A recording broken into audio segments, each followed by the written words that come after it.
Our next guest wrote about why states like Texas and, of course, Florida are thriving. Certified public accountant and contributor to The Hill, Gene Marks, joins us now. Gene, good to see you. Thanks for being here. You know, I just put it in one word, freedom, and more specifically, both personal freedom and economic freedom. You simply can't have prosperity without them. Yeah, you know, David, it's freedom, and the other word that I also think about is respect. You know, I mean, Here I am. I'm in Florida right now. Let me tell you, this morning I went to a Honda dealership in Fort Myers.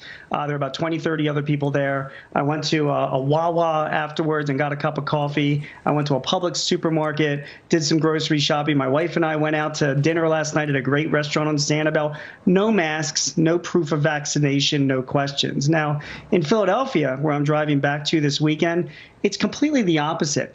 If you walk around in Center City, Philadelphia, David, it's like people are wearing masks on the street. They can't go into public spaces or theaters or stores without wearing a mask. And the restaurants in Philadelphia are now under a mandate where they can't serve people unless they show proof that they've been fully vaccinated. Now, remember, half of the people in the state of Pennsylvania are still not vaccinated, David. So you're really cutting down customers for these restaurant owners in Philadelphia by that amount.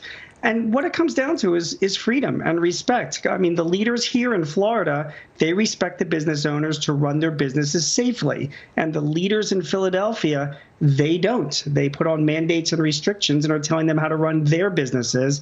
And the atmosphere in Philadelphia, from what my clients tell me and what I'm seeing, it's very dreary. It really is. And in a service industry in particular, I mean, you're supposed to, in a service industry, you're supposed to treat your customers like your guests, not like a cop. Yes. And we're forcing people in the service industry to treat their customers like they're policemen and like they're suspected criminals.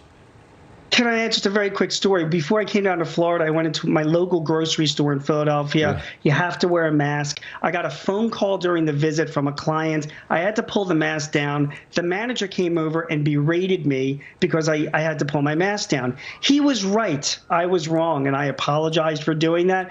But, like, I felt bad for this guy. He's like a young kid. You know, he's a manager at a grocery store. Now, he's got to go around yelling at good customers like me to put on our masks. He didn't sign up for that. That's not his job description. That's what business owners in Philadelphia are going through right now. And one final thing. Today, the Philadelphia Department of Health announced that these restrictions and mandates are going to continue on for the coming months. Unbelievable. So it's not looking any brighter for my clients and small businesses in the city. And it's very sad. And, Gene, I know you're a CPA and not a doctor, but at the same time, Florida, without its restrictions, has a COVID death rate that is 10% below New York with all of their restrictions. They're about the same size.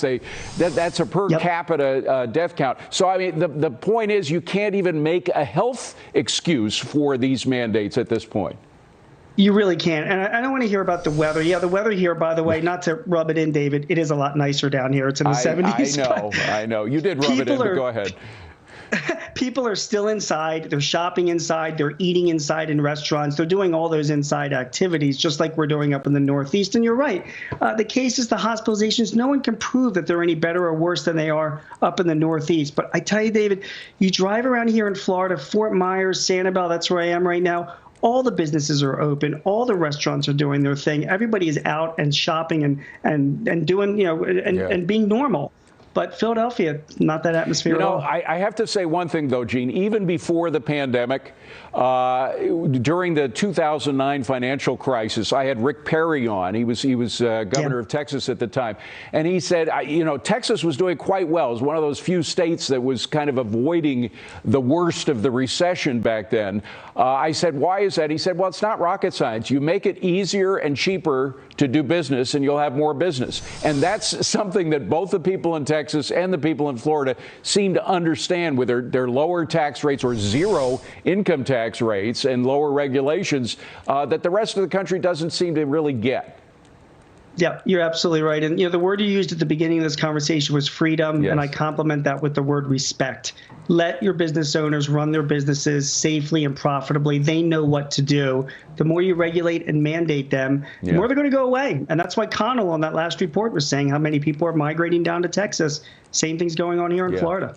Gene, that was a great piece in The Hill, by the way. That anecdote was in the piece, and it's just, I hope you keep writing about it, because we need to be reminded of what freedom, what normalcy really is. You know, they talk about the new normal. No, Florida has the good old-fashioned normal, and it's working just fine. Good to see you, my friend. Thank you very much. Appreciate it. Great seeing you.